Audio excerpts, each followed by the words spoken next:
Hello जी, नमस्कार। बहुत बहुत स्वागत है आपके अपने इस प्यारे से YouTube channel study Bharat arts में। मैं प्रशांत श्रीवास्तव आप सभी का बहुत बहुत स्वागत करता हूँ अपने इस प्यारे से YouTube channel study Bharat arts में। आज हम लोग देखने वाले हैं राजनीतिक विज्ञान चैप्टर 4 भारत के विदेश संबंध। इसका लेक्चर 2 है, लेकिन वास्तव में आज हम लोग इस चैप्टर को कंप्लीट करेंगे। लेक्चर 2 के रूप में आज इस चैप्टर को हम लोग कंप्लीट करेंगे, तो देखना ना भूलें।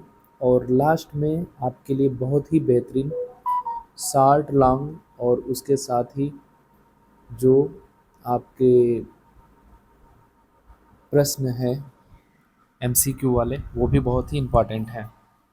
तो बने रहें अपने इस प्यारे से यूट्यूब चैनल पे, वीडियो को अंत तक ज़रूर देखें। और जो लोग भी नए हैं वो लाइक करें, शेयर करें, सब्सक्राइब करें, बेल आइकन दबाना ना भूलिएगा, जिससे आने वाली सभी नोटिफिकेशन आपको टाइम से प्राप्त होती रहे। तो चलिए शुरू करते हैं आज की क्लास को। आज की क्लास में हम लोग देखने वाले हैं भारत के विदेश संबंध, जो पॉलिटिकल साइंस का चौथा चैप्टर है। और इस चौथे चैप्टर के रूप में हम लोग आज दूसरे लेक्चर के रूप में आज हम लोग इस पूरे चैप्टर का यानी कि समापन करेंगे। तो चलिए देखते हैं हम लोग इसका अगला टॉपिक। तो आज हम लोग देखने वाले हैं, जैसा कि आप लोग यहाँ देख रहे हैं, हम लोग देखने वाले हैं अध्याय 4 भारत के विदेश संबंध। इसके अंतर्गत आज हम लोग देखेंगे भारत की अंतर्राष्ट्रीय संदर्भ में स्थिति क्या है, गुटनिरपेक्षता की नीति क्या है भारत की, चीन के साथ संबंध क्या है, पाकिस्तान के साथ संबंध क्या है, बांग्लादेश के युद्ध जो हुआ था उसमें, और भारत की परमाणु नीति क्या रही है। तो इन सभी के बारे में आज हम पूरी जानकारी, जो महत्वपूर्ण जानकारी है उनको लेंगे। देखिए, जो इम्पोर्टेंट चीज़ें हैं वही यहाँ पे आपको बताई जाएंगी। बहुत ज़्यादा मतलब कि ऐसा नहीं कि कोई भी चीज़ जो इम्पोर्टेंट है आप लोगों के लिए उन्हीं को हम लोग लेकर के यहाँ पे चलेंगे। ठीक है, तो आप सभी का बहुत बहुत स्वागत है अपने इस प्यारे से सेशन में। चलिए शुरू करते हैं आज की क्लास को। तो सभी लोग तैयार हैं? चलिए जी, शुरू करने से पहले एक बार अपने इस प्यारे से यूट्यूब चैनल जो है स्टडी भारत आर्ट्स, इसे सभी लोग लाइक कर दीजिए। जो लोग नए हैं चैनल पे उसे सब्सक्राइब कर दें और शेयर कीजिए, सब्सक्राइब कीजिए, कमेंट कीजिए और बेल आइकन दबाना ना भूलें, जिससे आने वाली सभी नोटिफिकेशन आपको मिलती रहे। इसके साथ ही अगर आप जो भी लेक्चर हैं इनके पीडीएफ चाहते हैं तो हमारे Telegram channel study Bharat arts पे ज़रूर जाएं। वहाँ से आपको इन सभी लेक्चर के पीडीएफ नोट्स मिल जाएंगे बिल्कुल फ्री में। तो चलिए शुरू करते हैं आज के नोट्स। तो सबसे पहले मैं आप लोग को बता दूं, पहला जो लेक्चर गया था आप लोगों का, आप लोगों ने उसमें बहुत अच्छे से इस चैप्टर के बारे में महत्वपूर्ण चीज़ें देखी थी। और आज हम लोग उसी चैप्टर के दूसरे लेक्चर के रूप में इस चैप्टर को पूरा करने का प्रयास करेंगे। तो चलिए शुरू करते हैं अपने इस प्यारे से लेक्चर को, और हम लोग इसे आज लगभग पूरा करने का प्रयास करेंगे कि ये चैप्टर कंप्लीट हो जाए। तो सबसे पहले हम लोग बात करें भारत की अंतर्राष्ट्रीय संदर्भ में स्थिति। तो भारत की स्थिति अगर हम देखें तो नॉर्थ ईस्ट एशिया में पाया जाता है भारत, यानी कि जो भारत की स्थिति है वो नॉर्थ ईस्ट एशिया में है। यहाँ भारत के आसपास पड़ोसी देशों की रूप में अगर हम बात करें तो आप देख सकते हैं चीन है, पाकिस्तान है, नेपाल है, बांग्लादेश है, अफ़गानिस्तान है, म्यांमार है और श्रीलंका है, भूटान है। ये सभी हमारे पड़ोसी देश के रूप में हमारे साथ हैं। लेकिन हमारे संबंध कुछ ही ऐसे देश हैं जिनसे लगातार बने रहते हैं, तो हम उनके बारे में इस चैप्टर में पढ़ेंगे। ठीक है। दूसरी चीज़ें, आप सीधे ये देखिए कि भारत की जो अंतर्राष्ट्रीय संदर्भ में स्थिति है उसके बारे में हम थोड़ा सा चर्चा कर लेते हैं। भारत की जो स्थैतिक लोकेशन है, जो हम कह लें कि स्थिति है, बहुत ही अच्छी है, खास करके जो हमारे पश्चिमी देश में हैं उनसे। तो चलिए शुरू करते हैं हम अपने चैप्टर को इम्पॉर्टेंट बिंदुओं के रूप में। देखिए, यहाँ पे पहली बिंदु दी गई है, भारत को स्वतंत्रता कठोर चुनौतीपूर्ण अंतर्राष्ट्रीय परिस्थितियों में प्राप्त हुई। तो भारत को, सही बात है, विकट बहुत विषम परिस्थिति में जो हमारी आज़ादी थी वो हमें प्राप्त हुई थी, और उसे लेकर के आज हम लोग काफ़ी आगे आ चुके हैं और काफ़ी विकास भी हम कर चुके हैं आज़ादी के बाद आज की स्थिति में। अगर हम देखें तो उपनिवेशवाद की समाप्ति के बाद विश्व के मानचित्र पटल पर कुछ नए देशों का उदय हुआ था। नए देशों के सामने लोकतंत्र बनाए रखने की तथा अपनी जनता की भलाई करने की दोहरी चुनौती थी, और इसी में शामिल हैं हमारे पाकिस्तान भी, बांग्लादेश भी, और जो हमारे आसपास के कुछ ऐसे देश हैं। अगला बिंदु आप देखेंगे, स्वतंत्रता प्राप्ति के तुरंत पश्चात भारत ने जो विदेश नीति अपनाई, उन दोनों बातों की झलक पाते हैं। अंग्रेजी सरकार अपने पीछे अंतर्राष्ट्रीय विवादों की एक पूरी विरासत छोड़ गई। क्या छोड़ गई भाई? लड़ाई झगड़े, बॉर्डर, ठीक है, ये अंतर्राष्ट्रीय मुद्दे ही तो आज तक भी चले आ रहे हैं, ठीक है ना। जैसे भारत पाकिस्तान का बंटवारा तो कर दिया, सॉरी जी, लेकिन उस बंटवारे के परिणाम स्वरूप आज तक जो सीमा विवाद है, जो हम दोनों देशों के बीच में अशांतिपूर्ण चीज़ें चलती हैं, तो ये सब उसी का देन है। बंटवारे के कारण अलग से दबाव पैदा हुए थे तथा गरीबी समाप्त करने का कार्य भी किया जाना शेष था। तो आप देख सकते हैं ये सारी चीज़ें एक रूप में हम कहें कि हमारे भारत में शामिल हैं, ठीक है। अगर हम देखें तो अंतर्राष्ट्रीय स्तर पे बहुत सारे ऐसे महत्वपूर्ण चीज़ें हैं जो आज़ादी के बाद हम लोगों ने अचीव किया, यानी कि प्राप्त किया, और बहुत सारी चीज़ों में हम उलझे रहे। तो देखिए, एक राष्ट्र के रूप में भारत का जन्म विश्व की विश्व युद्ध की पृष्ठभूमि में हुआ था।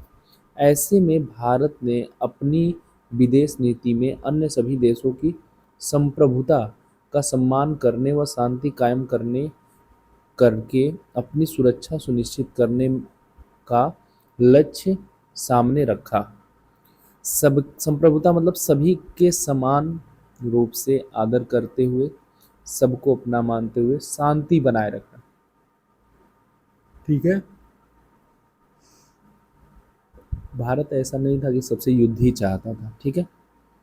अगला देखिए, एक देश की विदेश नीति पर भी घरेलू और अंतर्राष्ट्रीय वातावरण का प्रभाव पड़ता है। हमारे देश का भी प्रभाव पड़ेगा, अन्य देशों के रूप में भी प्रभाव पड़ेगा, ठीक है।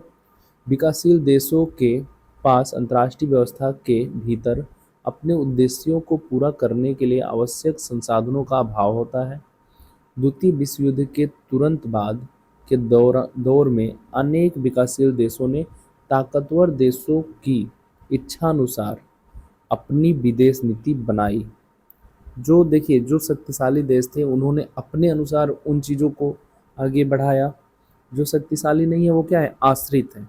तो आश्रित रहेंगे तो उनके जिस पे आश्रित हैं उनके ही चीज़ों को लेकर के चलेंगे। इन्होंने इन देशों से अनुदान या कर्ज मिल रहा था। इसी कारण से दुनिया के विभिन्न देश दो गुटों में बँट गए। एक गुट संयुक्त राष्ट्र अमेरिका और उसके समर्थक देशों के प्रभाव में रहता रहा, तो दूसरा गुट सोवियत संघ के प्रभाव में रहा। सोवियत संघ कौन है भैया? यूएसएसआर, रूस जो है सोवियत संघ के रूप में जाना जाएगा, ठीक है जी, समझ में आ रहा है। अगला देखिए, अब आता है आपकी गुट निरपेक्षता की नीति।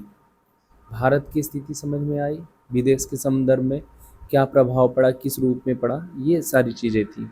अब हम देखेंगे यहाँ पे कि जो गुट निरपेक्षता है, गुट निरपेक्षता की नीति है उसे, तो बहुत ध्यान से इसे समझने का प्रयास कीजिएगा आप लोग। देखिए, अगर हम देखें गुट निरपेक्षता की नीति, है ना, संपूर्ण विश्व में उपनिवेशवाद और समाजवाद के विरुद्ध संघर्ष चल रहे थे। सभी के खिलाफ क्या हो रहे थे? संघर्ष जारी थे। और भारत के राष्ट्रवादी नेता दुनिया के अन्य उपनिवेशों में मुक्ति संग्राम चला रहे थे। अन्य जगह जाकर के ये क्या कर रहे हैं? मुक्ति संग्राम चला रहे हैं।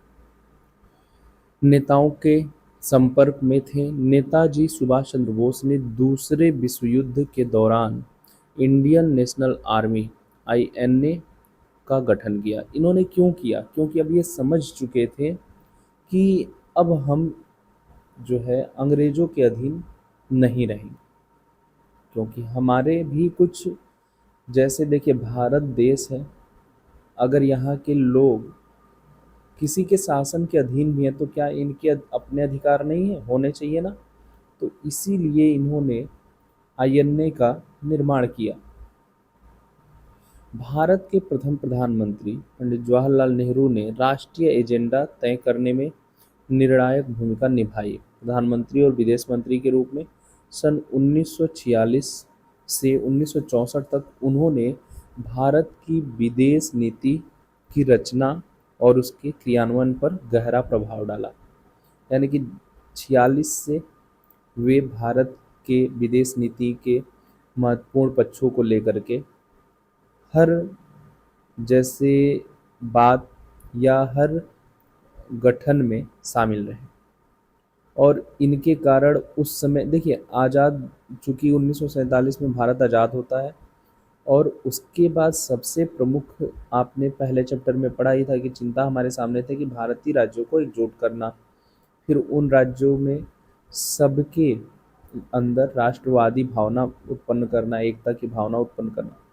तो अगर हमारा देश उस समय विदेश के संबंध पे, आपने ये भी देखा था कि बहुत ज़्यादा विदेश संबंध उस समय नहीं ध्यान दिए जा रहे थे, लेकिन फिर भी ये लेके चल रहे हैं, तो ये बहुत बड़ी बात है। नेहरू जी की विदेश नीति के 3 बड़े उद्देश्य थे, याद रखिएगा इनके 3 बड़े उद्देश्य थे। क्या क्या थे? कठिन संघर्ष से प्राप्त संप्रभुता को बचाए रखना पहला था, क्षेत्रीय अखंडता को बनाए रखना, तीव्र गति से आर्थिक विकास करना। ये 3 इनके क्या थे? प्रमुख उद्देश्य थे अगर वो विदेश नीति को लेकर के चलते थे। नेहरू इन उद्देश्यों को गुट निरपेक्षता की नीति अपनाकर प्राप्त करना चाहते थे। ठीक है ना, कि एक साथ मिलजुल कर इन नीतियों को हम लोग आगे लेकर के चले। आगे लेकर भारत, संयुक्त राष्ट्र अमेरिका और सोवियत संघ ये यूएसआर के नेतृत्व में सैन्य संगठन से अपने को दूर रखना चाहता था। भारत नहीं चाहता था कि हम किसी भी सैनिक कार्यक्रम में शामिल। ठीक है, क्योंकि भारत शुरू से ही शांति का पक्षधर रहा है। सन 1956 में जब ग्रेट ब्रिटेन ने स्वेज नहर के मामले को लेकर मिस्र पर आक्रमण किया तो भारत ने इस नौ औपनिवेशिक हमले के विरुद्ध विश्वव्यापी विरोध का नेतृत्व किया। नेहरू के दौर में भारत ने एशिया और अफ्रीका के 9 स्वतंत्र देशों के साथ संपर्क बनाए। सन 1940 से 1950 के दशक में नेहरू जी ने बड़े मुखर स्वर में एशियाई ताकत का समर्थन करते रहे तथा भारत ने नेहरू के नेतृत्व में मार्च 1947 में एशियाई देशों के संबंध में एशियन रिलेशन कॉन्फ्रेंस का आयोजन किया। यानी जब मिस्र में हमला होता है, ठीक है, मिस्र में हमला जब हो रहा है, देखिए जो स्वेज नहर खुला उसके लिए क्या हुआ, मिस्र पे हमला हुआ ब्रिटेन का, तो इसके विपक्ष में खड़े होते हैं क्या, हमारे पंडित जवाहरलाल नेहरू। चूँकि इस समय वो भी देश अभी नए नए आज़ाद हुए थे, ये रास्ता खुलने से सबसे ज़्यादा बेनिफिट में कौन था, ब्रिटेन था। तो ब्रिटेन चाहता था कि ये चीज़ें हों, है ना। तो उसके ही पक्ष में आकर के इन्होंने एशिया के सभी देशों को एकजुट होने का आह्वान किया। भारत चाहता था कि इंडोनेशिया डच औपनिवेशिक शासन से शीघ्र मुक्त हो जाए। इसके लिए भारत ने सन 1949 में इंडोनेशिया के स्वतंत्रता संग्राम के समर्थन में एक अंतर्राष्ट्रीय सम्मेलन किया। इंडोनेशिया के लिए भी देखिए भारत ने प्रयास किया। अगला पॉइंट, इंडोनेशिया के शहर बांडुंग में एफ्रो एशिया सम्मेलन सन 1955 में हुआ। ये सब जितने भी डेट हैं बहुत इंपॉर्टेंट है, इन डेटों को बहुत अच्छे से याद कीजिएगा। आमतौर पर इसे बांडुंग सम्मेलन के नाम से जाना जाता है। अफ्रीका और एशिया के 9 स्वतंत्र देशों के साथ भारत के बढ़ते संपर्क का यह चरम बिंदु था। ये बांगुंड सम्मेलन जो है बहुत इंपॉर्टेंट है, याद रखिएगा। बांडुंग सम्मेलन में गुट निरपेक्ष आंदोलन की नींव पड़ी। गुट निरपेक्ष आंदोलन का प्रथम सम्मेलन सितंबर 1961 में बेलग्रेड में संपन्न हुआ। गुट निरपेक्ष आंदोलन की स्थापना में नेहरू जी की महत्वपूर्ण भूमिका रही। यानी कि अगर हम बात करें गुटनिरपेक्षता की तो सबसे महत्वपूर्ण कौन होता है, हमारे नेहरू जी उसमें सबसे महत्वपूर्ण रूप से सामने आएंगे। ठीक है, अगला देखिए, एक बहुत ही अच्छी आप लोग के लिए मोटिवेशनल लाइन है, ध्यान से सुनिएगा। अगर आप सही हैं, अगर आप सही हो तो कुछ भी साबित करने की कोशिश ना करें। ठीक है ना, आप सही हैं तो अपनी सफाई मत दिया कीजिए, सही बने रहिए। जब भी समय सही आएगा तो वक्त खुद गवाही देगा। अगर आपको कोई गलत ठहरा रहा है, गलत बोल रहा है, तो ठीक है, कह दीजिए हाँ भाई हम गलत हैं। अगर आप सही हैं, अंदर से आप जान रहे हैं कि हम सही हैं, तो किसी कहने से थोड़ी ना आप गलत हो जाओगे। समय आएगा तो खुद सबको दिख जाएगा कि नहीं वो इंसान सही है ना। और इसके साथ ही आप लोग हंसते रहिए, मुस्कुराते रहिए, हमेशा एकदम खिलखिलाते रहिए, लेकिन साथ में पढ़ाई करते रहिए। आप लोग अपने सिलेबस को लेकर के रिवीजन सबसे ज़्यादा कीजिए।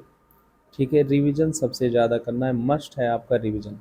और उसके साथ ही अपने इस प्यारे से YouTube channel study Bharat arts को लाइक कीजिए, शेयर कीजिए, सब्सक्राइब कीजिए। जो भी लोग चैनल पे नए हैं सब्सक्राइब जरूर कीजिए और बेल आइकन दबाइए। चलिए बढ़ते हैं आगे। देखिए जी, अगर हम बात करें तो चीन के साथ अब हमारे संबंध कैसे रहे हैं, सबसे शुरुआत पहले यहीं से करते हैं, क्योंकि सबसे ज़्यादा विवाद हमारा वहीं से रहा है। लेकिन आर्थिक रूप से हम कहें कि हमारे काफ़ी मददगार रूप में भी सामने आया है चीन। भला ही जो गुणवत्ता हो वो उसमें नहीं चीज़ें हो पाती हैं, लेकिन ठीक है। चीन के साथ संबंध, हम सबसे पहले बात यहाँ देखेंगे, चीन के साथ संबंध कैसे संबंध भाई। पाकिस्तान के साथ अपने संबंधों के विपरीत स्वतंत्र भारत ने चीन के साथ अपने रिश्ते की शुरुआत बड़े मित्रतापूर्वक ढंग से की। यानी कि पाकिस्तान अलग होने के बाद भी भारत ने चीन के साथ क्या है, बहुत ही मित्रतापूर्वक अपने दोस्ती की शुरुआत की। सन 1949 की चीन क्रांति के पश्चात भारत चीन की कम्युनिस्ट सरकार, याद रखिएगा, कम्युनिस्ट सरकार को मान्यता देने वाला प्रथम देश था। ये याद रखिएगा कि चीन में क्रांति कब हुई, 1949। इंपॉर्टेंट चीज़ें हैं जी, इन चीज़ों को याद रखिएगा। अगला देखिए, शांतिपूर्ण और सह अस्तित्व के 5 सिद्धांतों जिन्हें पंचशील के नाम से जाना जाता है। अब याद रखिएगा, पंचशील आपसे पूछा जाता है, अक्सर आपसे एग्जाम में पूछा जाएगा पंचशील क्या है। तो शांतिपूर्ण असहअस्तित्व के 5 सिद्धांत हैं पंचशील, ठीक है, के नाम से जाना जाता है। कि घोषणा भारत के प्रथम प्रधानमंत्री पंडित जवाहरलाल नेहरू व चीन के प्रमुख चाउ एन लाई ने संयुक्त रूप से 29 अप्रैल 1954 को किया था। याद रखिएगा, कब, 29 अप्रैल 1954 को किया था। दोनों देशों के बीच मजबूत संबंधों की दिशा में एक अच्छा कदम था। यह दोनों देशों के लिए क्या था, अच्छी बात थी, क्योंकि दोनों शांतिपूर्ण ढंग से एक रास्ते पे चलने वाले थे। चीन ने सन 1950 में तिब्बत पर कब्जा कर लिया। अब देखिए, तिब्बत चीन का नहीं है, लेकिन 1950 में क्या कर रहे हैं, ये उस पर कब्जा कर रहे हैं। इससे भारत और चीन के ऐतिहासिक रूप से जो एक मध्यवर्ती राज्य बना चला आ रहा था वह समाप्त हो गया। अब जो चीन में तिब्बत था वो कहाँ था, भारत और चीन के बीच में था। तो इसके चीन में अपना लेने के कारण तिब्बत को अब भारत और चीन के बीच वो जो तिब्बत का भाग था मध्यवर्ती के रूप में, वो अब क्या हो गया, समाप्त हो गया। ठीक है, वह अब क्या हो गया, सीधे समाप्त हो गया। तो भाई वो समाप्त हो गया तो जो भी चीज़ें हैं वो डायरेक्ट भारत और पाकिस्तान के रूप में रहेंगी ना वहाँ। ठीक है, अब देखिए आगे। तिब्बत के धार्मिक नेता दलाई लामा, जब चीन ने तिब्बत को अपनाया तो वहाँ के जो सबसे बड़े धार्मिक नेता थे वो थे दलाई लामा। अब इनको वहाँ से भाग करके शरण लेनी पड़ी, कब, भारत से सन 1959 में राजनीतिक शरण मांगी और भारत ने उन्हें शरण दे दी। ठीक है, तिब्बत मध्य एशिया का प्रसिद्ध पठार है। ऐतिहासिक रूप से तिब्बत भारत और चीन के बीच विवाद का एक बड़ा मुद्दा रहा है, और जब से चीन ने इस पे कब्जा किया तब से भारत और चीन के बीच ये क्या है, एक विवाद का मुद्दा बन गया। चीन ने तिब्बत पर नियंत्रण कर लिया। सन 1954 में जब भारत और चीन के बीच पंचशील समझौते पर हस्ताक्षर हुए, तो इसके पश्चात इसके प्रावधानों में एक बात यह भी शामिल थी कि दोनों देश एक दूसरे की क्षेत्रीय संप्रभुता को का सम्मान करेंगे। यानी कि दोनों एक दूसरे के संप्रभुता का सम्मान तो करेंगे, लेकिन याद रखिए कि इन दोनों के बीच विवाद खत्म नहीं हुआ। सम्मान कीजिए अलग की बात है, लेकिन विवाद अभी खत्म नहीं हुआ। चीन ने अगला देखिए, चीन ने स्वायत्त तिब्बत क्षेत्र बनाए हैं और इस क्षेत्र को वह चीन का अभिन्न अंग मानता है। तिब्बती जनता चीन के इस दावे को नहीं मानती। तिब्बत के जो निवासी हैं वो चीन के इस दावे को नहीं मानती कि हम चीन के नागरिक नहीं हैं, हम तिब्बत के नागरिक हैं। चीन के अभिन्न अंग हैं। वे मानते हैं कि तिब्बत की पारंपरिक संस्कृति और धर्म को नष्ट करके चीन वहाँ साम्यवाद का विस्तार करना चाहता है। इनका मानना है कि चीन हमें बस अपनी चीज़ों में शामिल करके अपने धर्म को बढ़ाना चाहता है। भारत और चीन के बीच एक सीमा विवाद भी उठ खड़ा हुआ था। भारत का दावा था कि चीन के साथ सीमा रेखा का मामला अंग्रेज शासन के समय ही सुलझाया जा चुका है। चीन ने भी भारतीय क्षेत्र में पड़ने वाले दो क्षेत्रों जम्मू कश्मीर से लद्दाख वाले हिस्से के अक्साई चीन और अरुणाचल प्रदेश के अधिकांश हिस्सों पर अपना अधिकार जताया।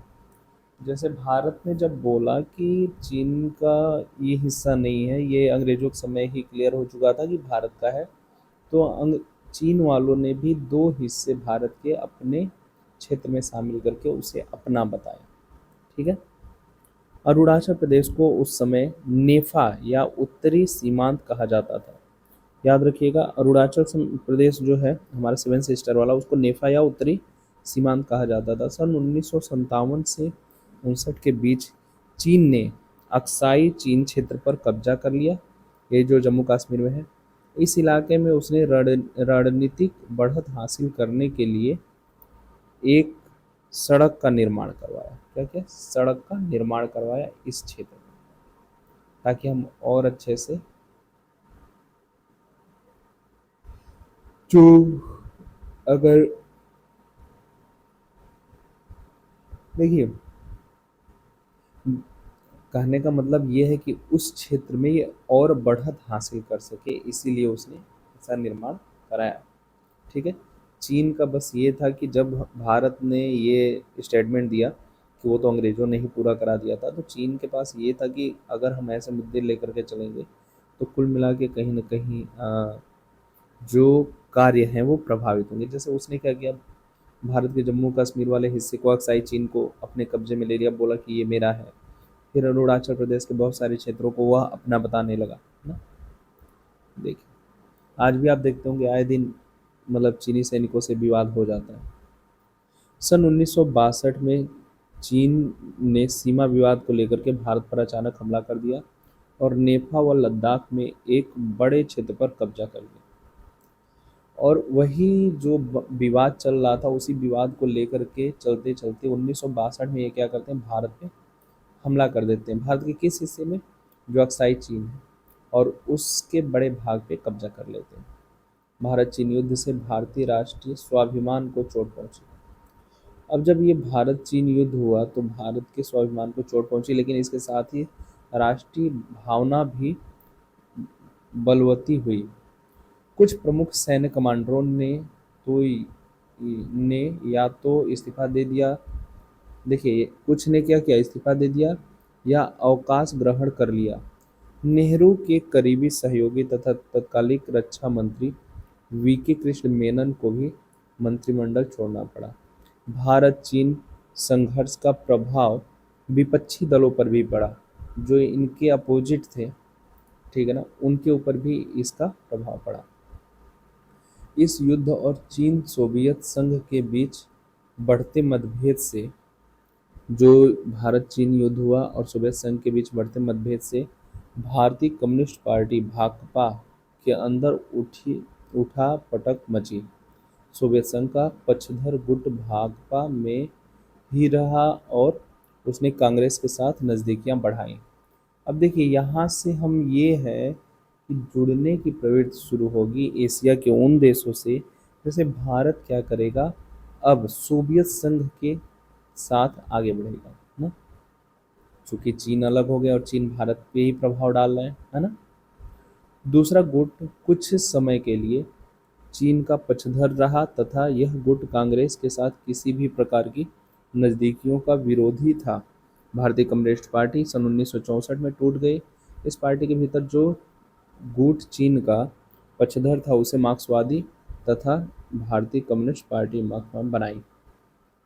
भारतीय चीन युद्ध के बाद नागालैंड को राज्य का दर्जा दिया गया। देखिए, जब भारत और चीन युद्ध हो गया तो उसके बाद नागालैंड जो था उसे अलग से स्टेट का दर्जा दिया गया।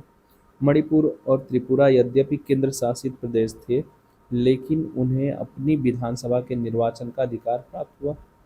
इससे पहले इनको विधानसभा के निर्वाचन का अधिकार नहीं प्राप्त था, लेकिन इस युद्ध के बाद उन्हें ये अधिकार भी प्राप्त हो गया।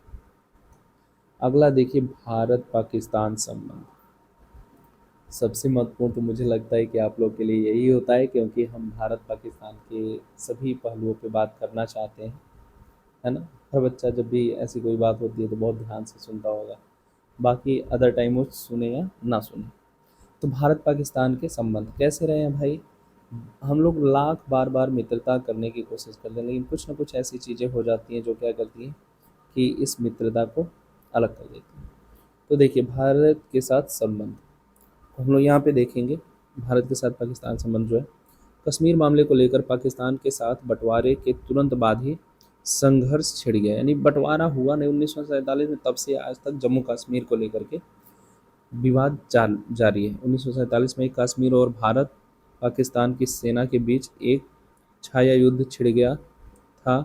यह संघर्ष पूर्ण से व्यापक युद्ध का रूप ले सका। अगला देखिए, विश्व बैंक की मध्यस्थता से भारत और पाकिस्तान के मध्य नदी जल में हिस्सेदारी को लेकर के चला आ रहा एक लंबा विवाद सुलझा लिया गया। नेहरू और जनरल अयूब खान ने सिंधु नदी क्या है सिंधु नदी जल संधि पर सन 1960 में हस्ताक्षर किए। ये जो सिंधु नदी बनती है, तो देखिए किसी भी प्राकृतिक संसाधन पे हमारा पूर्ण अधिकार नहीं होता है, तो उसके हम 20% जल का ही उपयोग कर सकते हैं, बाकी का जो है वो आगे बढ़ता रहेगा। देखिए, तो दोनों देशों के बीच 1965 में कहीं ज़्यादा गंभीर किस्म के सैन्य संघर्ष की शुरुआत हुई। संयुक्त राष्ट्र संघ के हस्तक्षेप से इस युद्ध का अंत हुआ। भारतीय प्रधानमंत्री लाल बहादुर शास्त्री तथा पाकिस्तान के जनरल अयूब खान के बीच सन 1966 ईस्वी में ताशकंद समझौता हुआ। सोवियत संघ ने इसमें मध्यस्थता की भूमिका निभाई। यानी कि बीच में आए कौन, जो सोवियत संघ है आपका, वो यूएसएसआर। उस समय यूएसएसआर को हम लोग सोवियत संघ कहते थे। ठीक। अगला देखिए, अब आते हैं हम बांग्लादेश। पाकिस्तान से हो चुका। अब हमारा उसी समय 1947 में एक और देश बटा था भारत से, जो था पाकिस्तान के रूप में। देखिए, सन 1971 ईस्वी में पूर्वी पाकिस्तान की जनता ने वर्तमान बांग्लादेश को पाकिस्तान से मुक्त कराने के लिए संघर्ष छेड़ दिया। भारत ने बांग्लादेश के मुक्ति संग्राम, याद रखिएगा जो इसका नाम है वो है मुक्ति संग्राम, को नैतिक समर्थन और भौतिक सहायता प्रदान की। भारत ने क्या किया कि बांग्लादेश को हेल्प किया कि वो क्या है, आज़ाद हो सके। दिसंबर 1971 में भारत और पाकिस्तान के मध्य युद्ध छिड़ गया। इस युद्ध में 90,000 सैनिकों के साथ पाकिस्तान की सेना को आत्मसमर्पण करना पड़ा। यानी कि एक साथ इतने लोगों ने क्या किया, वो क्या कहते हैं, मतलब कि आत्मसमर्पण, है ना, करना पड़ा, सरेंडर करना पड़ा। बांग्लादेश के रूप में एक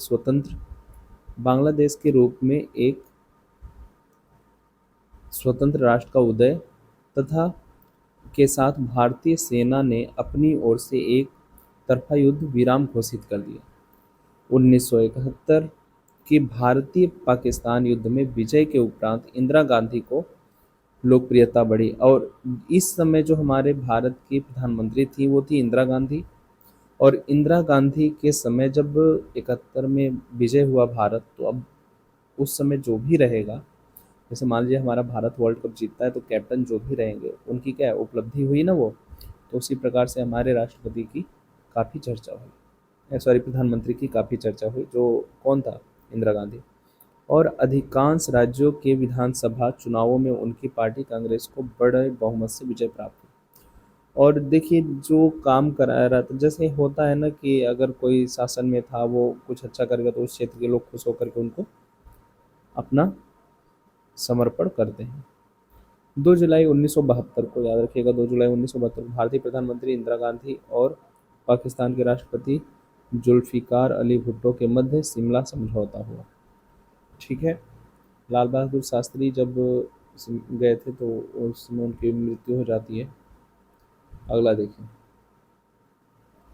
भारत की परमाणु नीति। अब भारत में, चूंकि भारत कभी भी शांति का पक्षधर रहा है, पहले हमला करने का उद्देश्य भारत का कभी भी नहीं रहा है। भारत का हमेशा मित्रता को महत्व देने वाला देश रहा है। भारत की परमाणु नीति अगर हम देखें, भारत ने 1974 में प्रथम परमाणु परीक्षण किया। भारत का मत था कि वह अणु शक्ति का उपयोग केवल शांतिपूर्ण उद्देश्यों के लिए करेगा। क्या करेगा? वह अणु शक्ति का उपयोग केवल शांतिपूर्ण उद्देश्यों के लिए करेगा। ठीक है। कभी भी परमाणु बम को अपने, हम कह रहे व्यक्तिगत उपयोग के लिए नहीं करेगा। यह क्या है? शांति के लिए। ठीक है। आगे देखिए, सन 1999 की शुरुआती महीनों में भारतीय क्षेत्र के नियंत्रण सीमा रेखा के कई ठिकानों पर मुजाहिदीनों ने कब्जा कर लिया था। इससे भारतीय पाकिस्तान के मध्य संघर्ष छिड़ गया। इसे कारगिल संघर्ष के नाम से जाना जाता है। ठीक है। कब? 1999 में कारगिल युद्ध हुआ था। बहुत इंपॉर्टेंट है, इन चीज़ों को इंपॉर्टेंट के रूप में याद कर लीजिएगा। भारत ने मई 1998 में द्वितीय परमाणु परीक्षण किया तथा दुनिया को यह जताया कि उसके पास भी सैन्य उद्देश्यों के लिए अणु शक्ति के इस्तेमाल की क्षमता है। इससे पहले भी हुआ था, लेकिन जो दूसरा हम देखें कि परीक्षण हुआ 1998 में होता है। और उस समय हमारे देश के प्रधानमंत्री थे आपके अटल बिहारी वाजपेयी, और उन्होंने पूरे विश्व को ये संदेश दिया कि हम भी परमाणु शक्ति से मतलब कि परिरक्षित हैं, लेकिन हम लोग कभी भी किसी देश पे सबसे पहले ना हमला करेंगे, ना हम किसी व्यक्तिगत कार्य के लिए इनका उपयोग करेंगे। जैसे ये क्या हुआ, सभी जो है, जब कोई हमारे ऊपर यूज करेगा या हम कह लें कि कोई अशांति फैलाने के लिए इसका उपयोग कर रहा है, तब हम इसका प्रयोग करेंगे शांति के लिए। भारत की परमाणु नीति में सैद्धांतिक तौर पर यह बात स्वीकार की गई है कि भारत अपनी रक्षा के लिए परमाणु हथियार रखेगा, लेकिन वह हथियारों का पहले प्रयोग नहीं करेगा। भारत की परमाणु नीति में यह बात दोहराई गई है, भारत वैश्विक स्तर पर लागू और भावहीन परमाणु निरस्त्रीकरण के प्रति वचनबद्ध है, ताकि परमाणु हथियारों से विहीन विश्व की रचना हो। परमाणु बम तो बना दिया भारत ने, उसे रखा है क्योंकि वो जो चीज़ें चल रही हैं, यानी कि हम कह सकते हैं कि विश्व को शांति के लिए एकजुट करना, तो उसका वह समर्थन कर रहा है। विदेश नीति के संदर्भ में भारतीय राजनीति में विभिन्न दलों के मध्य राष्ट्रीय अखंडता, अंतर्राष्ट्रीय सीमा रेखा की सुरक्षा सुरक्षा एवं अंतर्राष्ट्रीय हितों या मामलों पर व्यापक सहमति के रूप में देखा गया। यानी कि परमाणु जो क्षमता है भारत में, मुख्य रूप से 98 के बाद हो गई। यानी 99 में आप देखेंगे कि क्या हो रहा है कि परीक्षण दूसरा वाला 98 में किया जा रहा है। 99 में समझिए कि हमारे पास सारी चीज़ें, सुविधाएं, हम लोग सुसज्जित हो चुके थे परमाणु बम से भी। ठीक है, क्लियर है इतना? आगे देखिए, तो ये थे आपके पूरे चैप्टर के नोट्स। एक बार आप अपने एनसीईआरटी बुक से इन नोट्स को ज़रूर मिला लें, और अगर कोई टॉपिक आपकी छूटी है, कुछ भी अगर छूटा है, तो कंप्लेन मतलब आप उसे हमें बताइएगा ज़रूर। हम उसे अगले लेक्चर में, या जो भी टॉपिक छूटी होगी उसे हम पूरा करने की कोशिश करेंगे। तो चलिए बढ़ते हैं आगे और देखते हैं बहुत ही महत्वपूर्ण एमसीक्यू प्रश्न। ये एमसीक्यू प्रश्न बहुत ही इंपॉर्टेंट है। देखिए, ये मुख्य रूप से तो है आपके होमवर्क के लिए, ठीक है, तो इन्हें आप जरूर करेंगे। बहुत अच्छे अच्छे क्वेश्चन है। तिब्बत में चीन आधिपत्य के विरुद्ध सशस्त्र विद्रोह कब हुआ? अभी आपने देखा। तिब्बत को पारंपरिक नेता दलाई लामा ने भारत में शरण मांगी, कब मांगी थी? ये भी आपने देखा। ताशकंद समझौता कब हुआ? ये भी आपने देखा। तो बहुत अच्छे अच्छे प्रश्न हैं। इन प्रश्नों को आप जरूर एक बार देखिएगा, इनको सॉल्व कीजिएगा। नहीं होगा तो अगले लेक्चर में मैं आप लोग के इसके सलूशन दे दूंगा। ये सभी होमवर्क है जी, सभी होमवर्क है।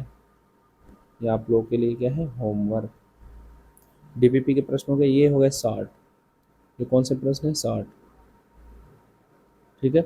60 में क्या है? भारत के परमाणु कार्यक्रम पे संक्षिप्त टिप्पणी डाली। संक्षिप्त है तो छोटे में ही लिखना है। तो परमाणु कार्यक्रम हो गया भारत के, ये देखिए, ये भी 60 है, ठीक है। स्वायत्त तिब्बत क्षेत्र से आप क्या समझते हैं? तो चीन ने कब्जा किया था ना, उसे स्वायत्त तिब्बत क्षेत्र घोषित किया था, तो उसी को डिस्क्राइब करना है। ये है आपके लॉन्ग, ठीक है। लॉन्ग ये भी देखा जाए तो नहीं है, बस लाइनें क्या है कि आगे पीछे हैं, जिसके गार्ड ज़्यादा लग रहा है, ठीक। चलिए देखिए, अब हम लोगों ने आज क्या क्या पढ़ा? हम लोगों ने भारत के विदेश संबंध,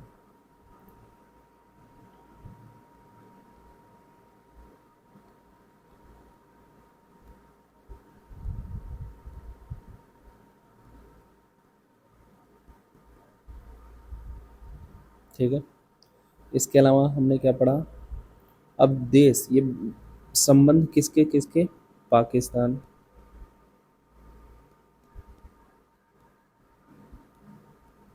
चीन, बांग्लादेश।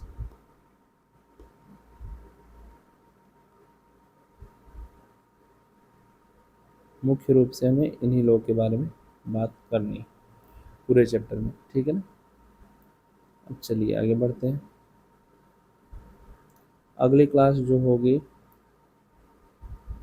जो अगली क्लास होगी आप लोगों की, ये देख लीजिएगा, ख़त्म हो चुका है।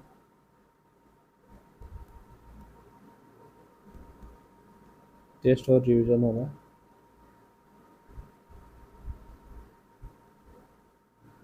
ठीक है। 25 प्लस क्वेश्चन रहेंगे इसमें, ठीक है जी। तो ये आपकी अगली क्लास होगी। एक बार सभी लोग अपने इस प्यारे से YouTube channel study Bharat arts को लाइक कीजिए, शेयर कीजिए, सब्सक्राइब कीजिए। ये है आपका क्यूआर कोड आपके स्टडी भारत आर्ट्स के टेलीग्राम चैनल का। ये है आपका Telegram channel study Bharat arts का, ये उसका लिंक है, जहाँ मिलते हैं आपको बिल्कुल फ्री में पीडीएफ, जो आप डाउनलोड करें, अपने नोट्स बनाएं, और जो भी अभी तक पिछले लेक्चर हुए हैं इन सभी के पीडीएफ वहाँ पे अवेलेबल है। आप लोग वहाँ से जानकारी ले सकते हैं। यानी कि जो भी आपके पीडीएफ है, नोट्स है, ये सब वहाँ पे पड़े हुए हैं, आप वहाँ जा कर के डाउनलोड कर सकते हैं। और सारी चीज़ें बिल्कुल फ्री हैं, कहीं से कोई कास्ट नहीं आपको देना है, चाहे वो लेक्चर हो, चाहे वो पीडीएफ नोट्स हो, सभी चीज़ें आपकी फ्री हैं। तो स्वस्थ रहिएगा, मस्त रहिएगा, पढ़ते रहिएगा। अपने इस प्यारे से यूट्यूब चैनल को अपना प्यार दीजिएगा, और ये आपका ही चैनल है। आप उन सभी बच्चों तक इस चैनल को शेयर कीजिए जो भी बोर्ड एग्ज़ाम आर्ट्स से देने वाले हैं, क्योंकि ये उनके लिए बहुत महत्वपूर्ण चैनल है, और बिल्कुल फ्री में, फ्री ऑफ कॉस्ट में अच्छी क्वालिटी की एजुकेशन यहाँ से आपको दिया जाता है। तो आप लोग स्वस्थ रहिएगा, मस्त रहिएगा। मिलते हैं आपसे अगले लेक्चर में, तब तक के लिए नमस्कार, जय हिंद।